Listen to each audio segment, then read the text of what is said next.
What's up, y'all? You are watching the Lorraine Lindsay podcast show, another episode of The Mindsetters, where we believe that if you can change your mind, you have the power to change your life. And today we are going into health and fitness and how that ties into mindset and who we are as people. But before we get started and I introduce my fabulous guests, please do not forget to subscribe to the show. Hit the like button. Send us your comments. Tell us if you want to hear certain topics. We love hearing from you. And I really do appreciate all the continued support. So without further ado, ladies, how are we today? Very well. I'm really excited because today we're going to talk about the fact that fitness is beyond physical.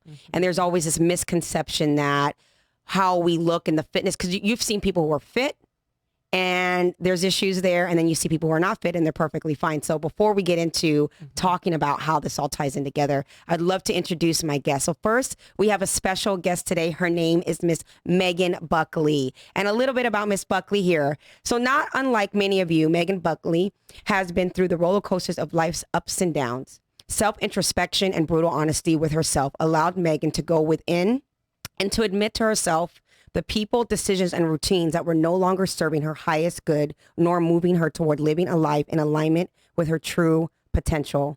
For the past decade, she has helped countless people achieve their wellness goals as a nutrition and fitness coach. Today, she is focused on helping her clients create change in their minds as well as their physical selves. She is a coach and facilitator, certified in many different modalities that specialize in helping clients make drastic shifts in their personal lives. Megan, thank you so much for being here. I'm very excited to have you. She's got so much exciting stuff for us to talk about. Definitely want to stick around here. What Miss Megan's doing in her life. Yeah, and then of course I have my beautiful, thank you. And I have my beautiful co-host, Miss Charlene. Hi. Love my Charlene. And you know, I'm going to do a little bio on Miss Charlene as well. Talk about Charlene. So Miss Charlene Ruiz is a mortgage professional here in the Las Vegas Valley. She's also the writer and author of Fit Fundamentals. And she is also the founder of Your Time to Be Fit.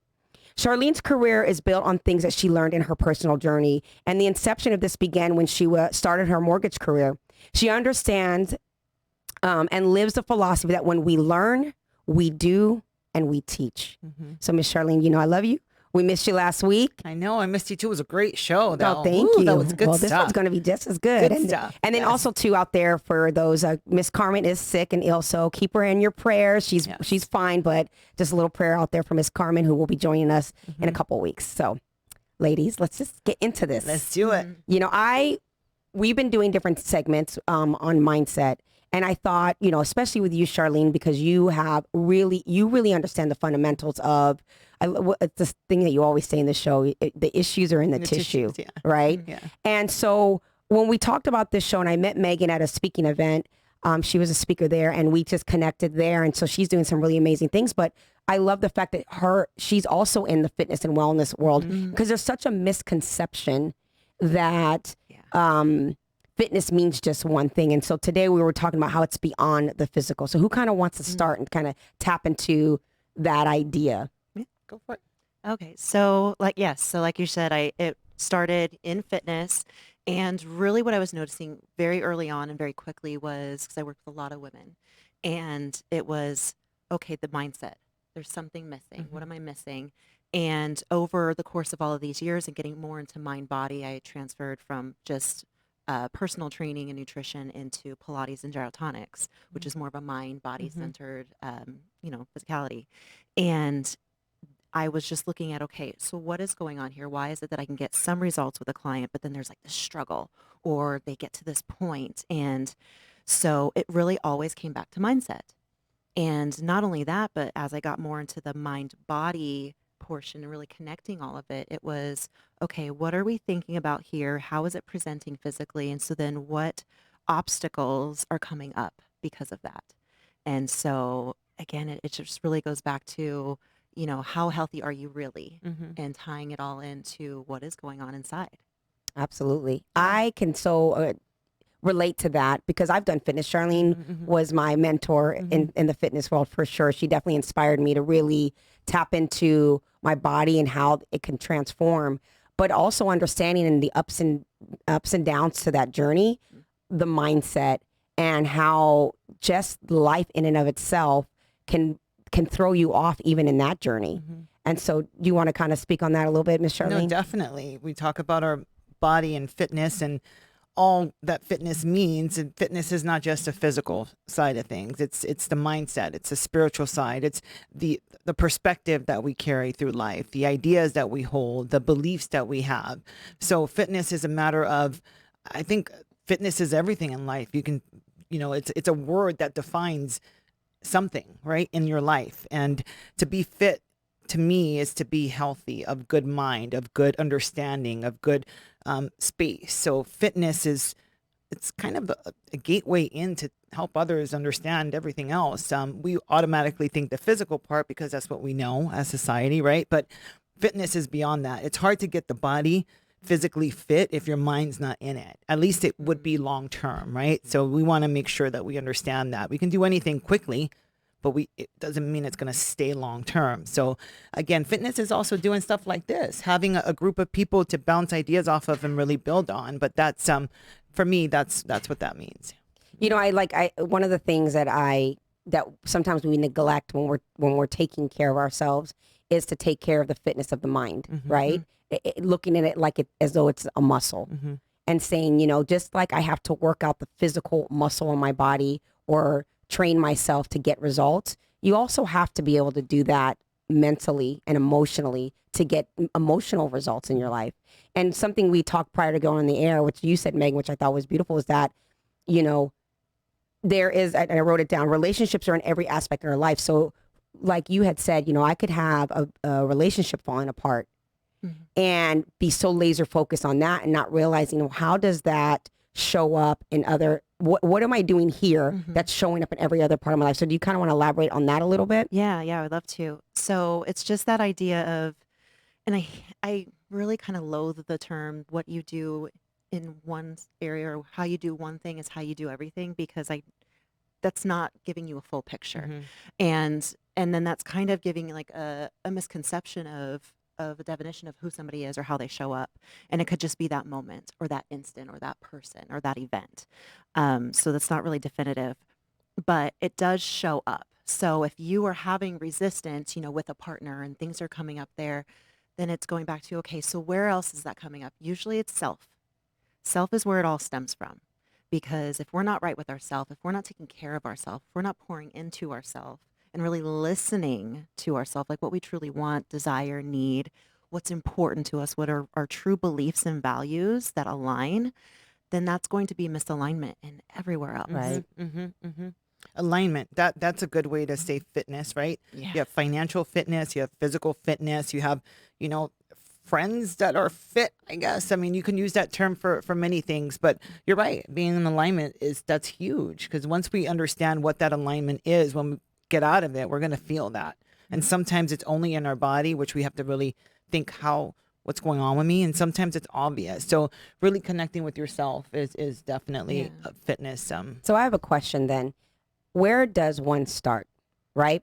So, and I mean by, we did our show Ignite the Fire many years ago. And I looked at it like the triad, right? Fire, there's heat, fuel, and oxygen. If you remove one of the components, you lose the fire. That's the science of fire. But we are similar in nature to our own personal eternal fire. And it's mind, body, and soul, right? Or mind, body, spirit, however you want to look at it. But when our fire is extinguished in our life, there's a component that needs to be added to reignite it. So how does one identify with where they need to start? Because, and I'm being a little long-winded here, but for example, there are a lot of women, self-included, and not just women, just people, where I'm like, I'm really out of shape. My body is just, I'm not feeling good. I really could use to lose several pounds. And then I think if I go to the gym and I work out and I just grind and I eat, I put myself on a diet, so to speak, that's going to solve the problem. And sometimes that's not what it is. So where would you ladies, either one of you, say, how does someone identify with where to start? So for me, with my clients specifically and the process that I take them through, because I focus mostly on neurolinguistic programming. Love that. And so again, that's going back to, okay, what is your programming like where has it taken you thus far, and then where can we kind of rework things.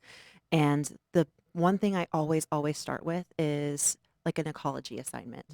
And so the idea of true ecology is it's always self to self, self to others, self to community, and self to planet. And it's in that order. And usually what happens, especially with moms, is we put ourselves last. And we're worried about everybody else. We're worried about our husbands. We're worried about our kids. I'm sorry to interrupt you. What were those 4 things again? So it was self to self, Self to self. self to others, Okay. self to community, and then self to planet. I love that. Okay. So it's anytime, any of that is out of order, or you're kind of honing in more on one area and leaving the rest of them out, because it's also not going so far as to say, oh, well, now just focus on you. And you're the only one. It's really creating a true win-win for all. But the idea is that you have to win first, because how is anybody else going to benefit from what you can offer if you're not taking care of yourself first? And so I like to take clients through that process of, okay, where are you not putting yourself first, and then also distributing that more evenly to really try to create more balance. It's never going to be in perfect balance, but it's kind of finding that, okay, where can things kind of go, and when it goes off, then I can redistribute. And you know what's interesting, and I'm gonna be like the lingering thought that goes with some people's minds, right? Because you mentioned mothers as an example. When we say self to self, a lot of people will say, I just can't though right now. My kids are more important, or my husband, or this job is more important. I don't have time for myself. They don't I get the significance of it, but what would you say to someone who says, how do I make that without seeming selfish, without neglecting things that I need to take care of? How would you how would you deliver the message to someone who's stuck there? With that first, I mean, my really bold, straightforward question is, well, when did you decide that you can't? Exactly. When did you make that decision that you can't do that? What story are you telling yourself? Yeah. Why? So, because it goes so much deeper than that, because it's the I can't, I don't have time. Really, it's all just, that's a story that you've built up or you've been told over the years. And especially just if we're going to focus on mothers for a second, there is that, idea socially of, well, yeah, you have to focus on the kids. You got to focus on the husband. And sometimes husband's not even before the kids. Right. And so there's just a lot of disconnect that comes. But again, it's okay. So if you keep pouring out and then you have nothing left, how are you going to take care of all of those other things? Right. Absolutely. And it doesn't have to be a big, huge thing. It's find 5 minutes. Start with that. Always start small. Find 5 minutes. Find something that you can 100% commit to, because again, it's going back to a commitment with yourself, which then goes to another idea of where else are you not completing your commitments, completing the things in your life. Taking charge. Yes. And again, it always goes back to self. You want to kind of elaborate on that a little bit? It's true. It's taking charge. I mean, back to alignment. Like, we can feel if we pay attention. And again, to your point, not everybody knows what we're talking about or how to get there. So what's step one? I feel if you've gotten to meet with her or myself for consult or even email, there's a thought in your head, right? There's an idea that there's something that needs to change, right? So there's a reason why. I like to start when I meet with people with, what's your why? Like, why are you here? Do you want to compete? Do you want a different, because no matter what you choose, the process is still going to change you. So it's going to start with the mind, and it's going to build into or out of something else. So that's my first thought with that there. Once we can take charge of who we are and our bodies and our minds, and everything else just kind of aligns, right? Because we're doing the work within who we are first. And I mean, most people don't know that. They have to learn that through life and challenges, and that's how we build through that. But I can say once you find that, it's very hard to go back. I think it's too. It's like reverse engineering, if you will, right? Yes.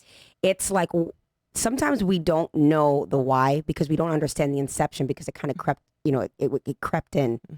And I think sometimes for people out there, at least even in my journey, and when I coach people as well, to your point, Charlene, it's why are you here? Let's start with why are you here?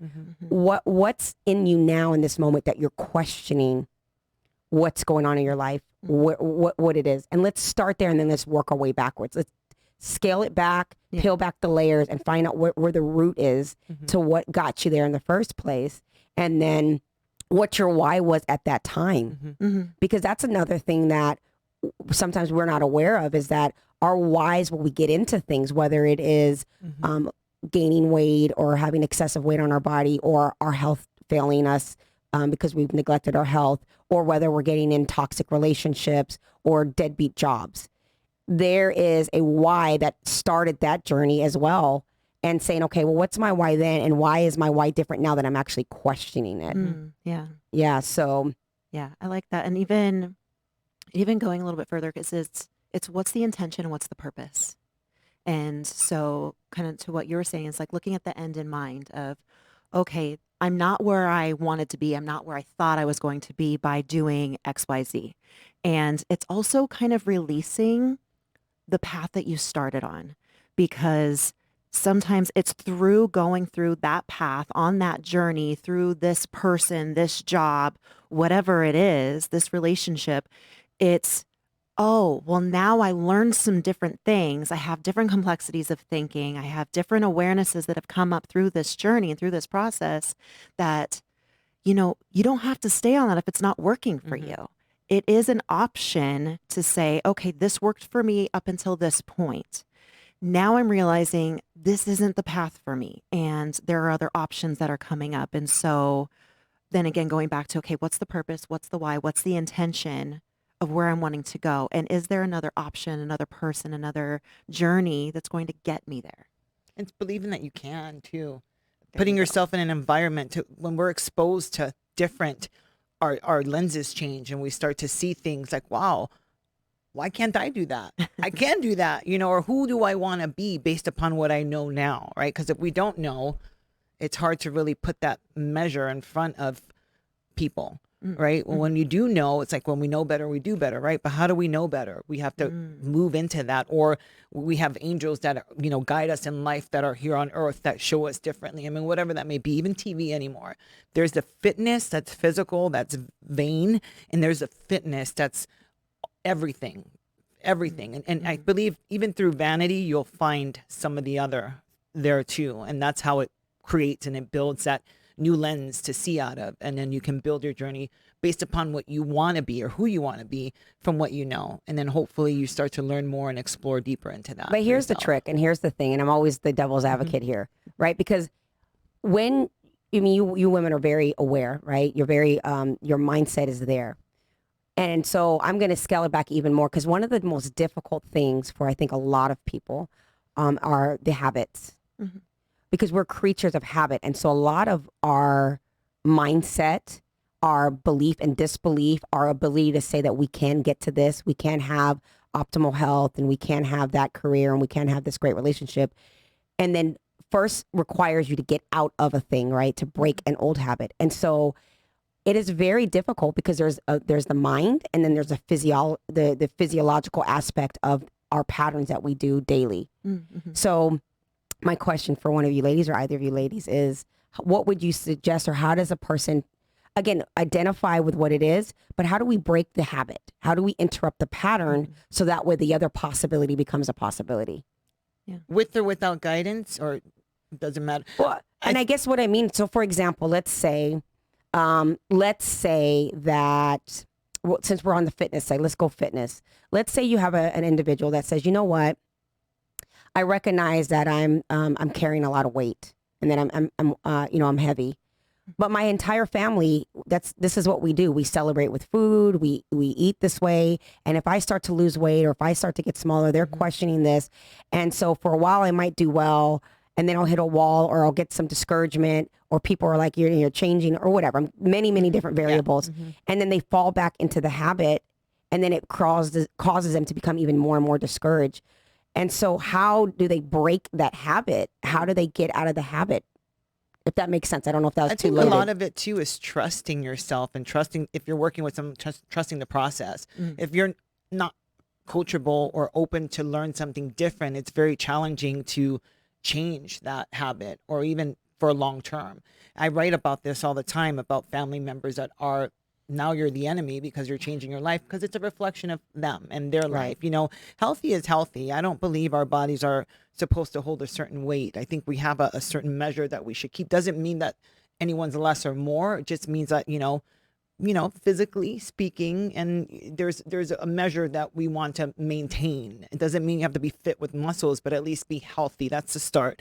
I often tell people that, your body will change with your health. That's just, it's inevitable. You do the right things to your body as far as eating and your mindset, your body's going to transform. I mean, it's inevitable.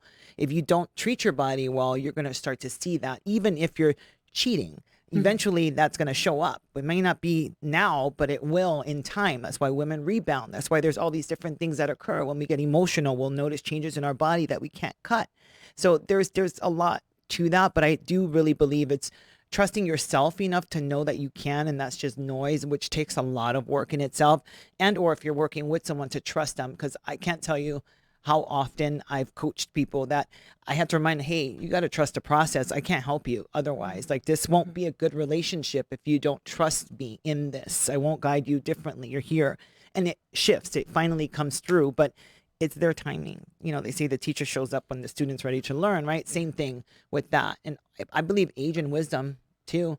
The more, obviously, the more experiences we have, the more we can relate. But if you take someone that's in an environment that knows nothing about health and fitness, and you try to change them in that moment at that time. Well, because it's deeper than that. I don't mean to interrupt, but it's much more than just, I'm showing up at the gym and I'm hiring a coach. Yeah.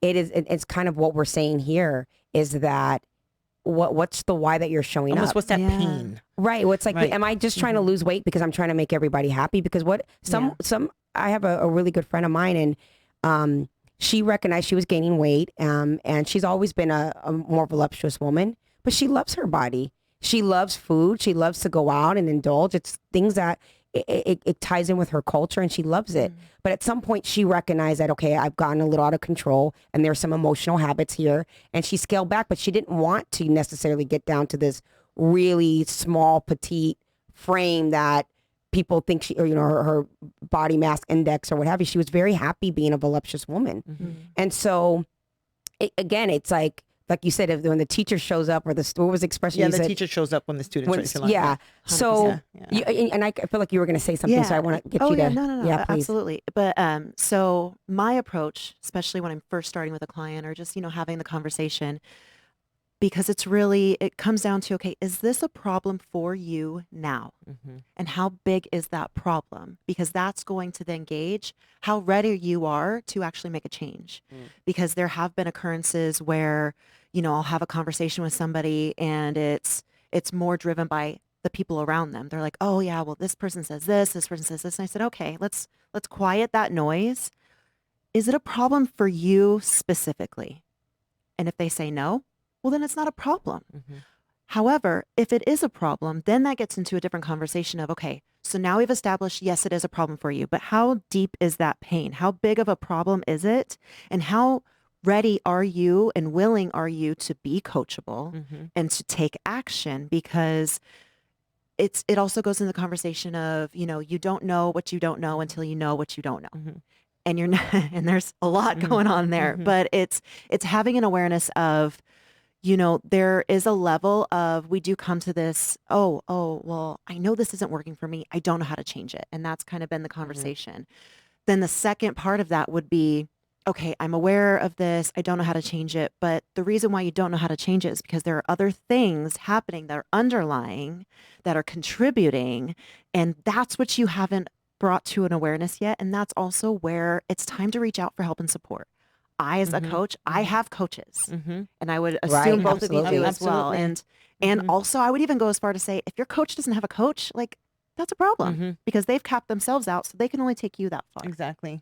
Yeah, definitely. That's very true. And also, I mean, understanding that we don't get very far without a coach or a mentor or people in our lives, or even books or podcasts or whatever you want to attract. Once we have that, that door, that exit, I also believe that when we know what we don't want or who we don't want to be, that helps us become that next person, whatever that may look like. And okay, so, and then we've talked about this on other shows too. And because we're kind of like talking, but I want to kind of circle back to the original point of like, where does a person start? And I think that, and again, that reverse engineering thing, well, you start with the fact that you need to start. right? And then you ask yourself the question, what is the problem? What am I unhappy about? Is it that I have weight on my body, or that I feel unhealthy? Or is it that I feel alone and my mindset says I'm not where I should be in my life? Or is it a spiritual thing? Is it, I don't feel connected to anything. I don't feel like I'm a contributor. Whatever that means to you, figure that out first. And then I would say the next thing maybe would be your tribe. Yeah. Check in with your tribe. Who do you surround yourself with? Look at That's huge. look at the 5 closest people in your life. Who do you talk to the most? What are you all talking about? What are the conversations? Yeah. If you were to tell them, I feel like I have a problem, how would they support you? Either to continue with the problem, or would they support you to remove yourself from the problem? And I think because our tribes are so important, and we've talked about this in other shows, because I think when you know that you have a problem and you're ready to take massive action and take action in that problem, you got to find your support. I think that's Yes. really essential. I like to describe that as finding your red, yellow, and green light people. Oh, I like that. Elaborate on that. And so red light people and green light people, you can usually easily identify, because your red light people are basically the people you already know are kind of against you. There's a lot of resistance there. They're not very supportive. And so for the most part, you've either already cut them out or they're on their way out. And your green light people, they're the people that, if you're excited, they're going to celebrate, and they might even celebrate harder or bigger or louder than you. And those are going to be like your champions, your cheerleaders. The yellow light people are sometimes the hardest to determine and sometimes the hardest to let go, because a lot of those people can be your family. It could be your longest friendships and your longest relationships. It could possibly be your spouse. And those are the people that kind of undermine you, but in like a roundabout way. And so again, going back to what you just said, it's so as you go through and kind of determine that, you're only going to be able to grow as much as the community and the environment that you have within yourself and what's already going on, because perception is projection. What's going on inside is a projection of what's going on around you. Those people are placed into your life. You've called them into your life because you needed them to do something, whether it was to show you that they're totally not for you, and so you get a new awareness, or because then now you have your green light people and you're like, oh, this feels really, really great. I want more of that. I want that feeling. I want the people that I'm trying to step into something new, and they're like, cool, and they're going to brainstorm with you and say, okay, how can I support you? What can I do? Your people are your leverage. Right? You when we have relationships in life, that's where we get our leverage. Truly, truly. Even in business, when you're looking at building your business and having systems in place, your people are always going to be how you leverage your next level or how you stay the same, right? Now, my question then, because the yellow, I love that analogy of the green, yellow, because I can relate. I always say a lot of people, but they're speaking on the yellow light people. When they are your spouse, when it is your family members, when it is your closest longevity of friendships or whatever, and you know that you need to change, and like you said, they have a roundabout way of kind of, because they're uncomfortable when you start to grow and come out of their circle. They want to keep you like this. How is it? Because some of those people, there's not like, okay, bye. They're in your life. How would you advise a person when they're like, I'm ready for these changes, and I am identifying the green and the yellow and the red, but what do I do about my yellow light friends or people? I would say some of those, especially when it's familial, you just don't go to those people, because they're not going to be the people that are going to take you to the success, because most likely they have not been where you're trying to go, which is why you've been stuck for so long. And so you're kind of having to, again, either identify or then find those green light people that are going to bring you that applies to everything, that. too. Oh, absolutely. Yeah. When it's a spouse, it does get sticky, because then it's a different conversation of, okay, are they going to be open to shifting their own mindset as well and changing?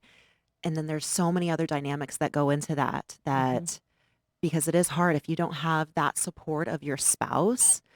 And I've actually had clients that have come to me like in secret and, have like, okay, I'm going to shift this around, and then can we only meet on this day at these hours? And my heart just breaks, because how is that a way to live? Right. And this is where having a coach, having someone to go to, sometimes outside of for me, what I find most valuable about having a coach and a mentor is it's usually outside of the circle and it's unbiased. So it's just me having a conversation and feeling safe and trust, and that I can trust that I can have that conversation, and where they can give me some steps and guide me in a way that I couldn't see, because you can't see outside your world sometimes. And so you do need that person that will give you the lens that you need to really shift and mold your life and how to handle situations. And like you said, it when you're ready to change, you also have to be ready to prepare you have to prepare yourself, because when you change, everything changes, right? The people around you, the way you see things. And it could be uncomfortable. It could be really, really uncomfortable. Yes. Definitely going to be uncomfortable. It is uncomfortable. I say, I was just telling someone the other day, actually, someone I was coaching, and he's like, I'm under so much pressure. And I said, look at yourself like an olive versus the olive oil. Which one holds more value? I mean, they're both valuable, right?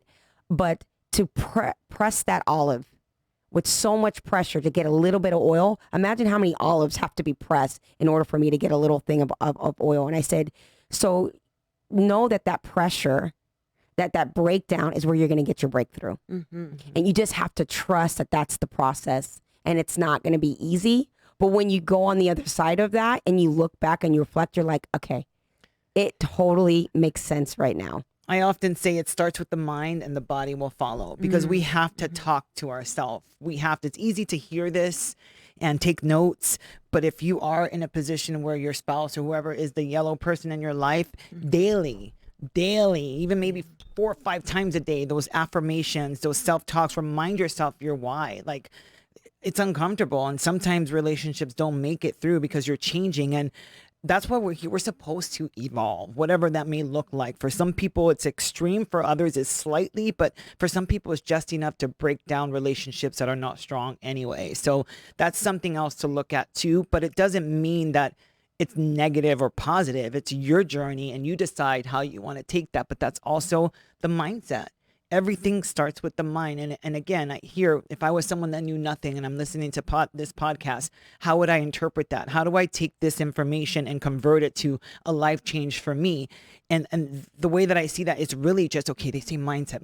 What can I do? What can I do from my mindset to get me more in tune with that? Where do I need to go so I can see those experiences? Who do I need to be so I can maintain that? And these are self questions. And some people don't even want to look at themselves long enough to ask one question, let alone multiple. So my suggestion or my advice would be, start with looking at yourself in the mirror, in your eyes, and ask yourself, who am I? Who do I want to be? And why is that important to you? Because there's something about when you stare at yourself in the mirror. I don't know if you ladies have ever done that, but it gets really deep really fast, I've actually done that exercise with clients. And so it's the exercise is, take 10 minutes and stare at yourself in the mirror. You want to really, really try to, and it's seeing yourself. And then also, whatever comes up with that, was it hard? Was it difficult? Did feelings, emotions, past events come up? Did you not want to actually do that? Because I've had clients that have put it off, and they're I've like, cried I can't. before staring in my eyes. Yeah. And so again, you want to think about if you, it's hard for you to see yourself. Are you being seen by others? Are you really being seen? Or what feelings come up for that, even just with that idea of being seen? What does that mean for you? And so that simple exercise, I mean, again, it's not simple, it's very complex, but that alone is such a great start. I think it's hard to cheat yourself when you look at yourself in the eyes. You see your truth no matter what. And I've cried before, and there's times I'm like, I freaking love myself. I love you, girl. Like, good job. And there's times I'm like, I'm just not doing you right. I'm sorry, Charlene, but something's got, whatever that may be. But that's really, I believe, a good example to start. So we're doing a 2-part series on this. And so I think that's kind of a good place to stop so we can go into the second part.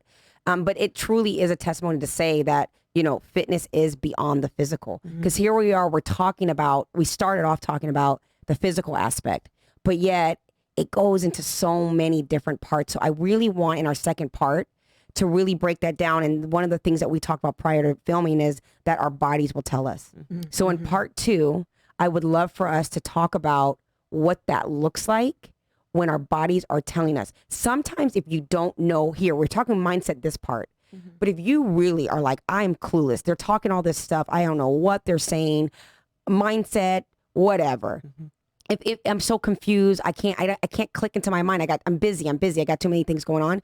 Well, if you don't want to click into your mind, then part 2, we're going to show you how to tap into your body and see, because you shared a story about what we were going through. And then you also shared something that you were. So we're going to talk about what happens to your body physically. So if you're not sure what's happening to you in your mind, we're going to talk about how you can really tap into what's happening to your body and how it links to what's in your mind. It's kind of like the lock and key system. So before we go off of this part 1, what would you all say, a quick little round robin, when we say that fitness is beyond physical? What would you tell somebody based on what we talked about so far?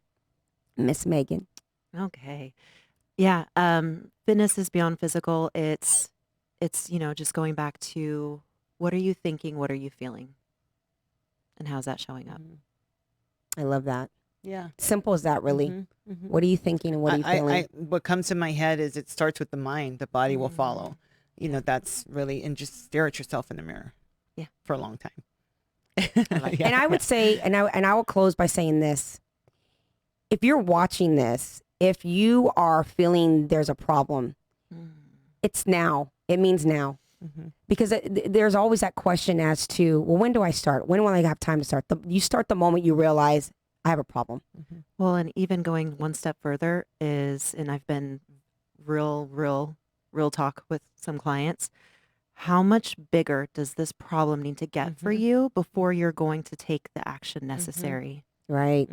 Absolutely. That's a good question. And also too, if it's in you to identify that there's a problem, then that means it's in you to have the solution. Yes. And I think that's what 100%. most people do. If they feel their problem, their situation is hopeless.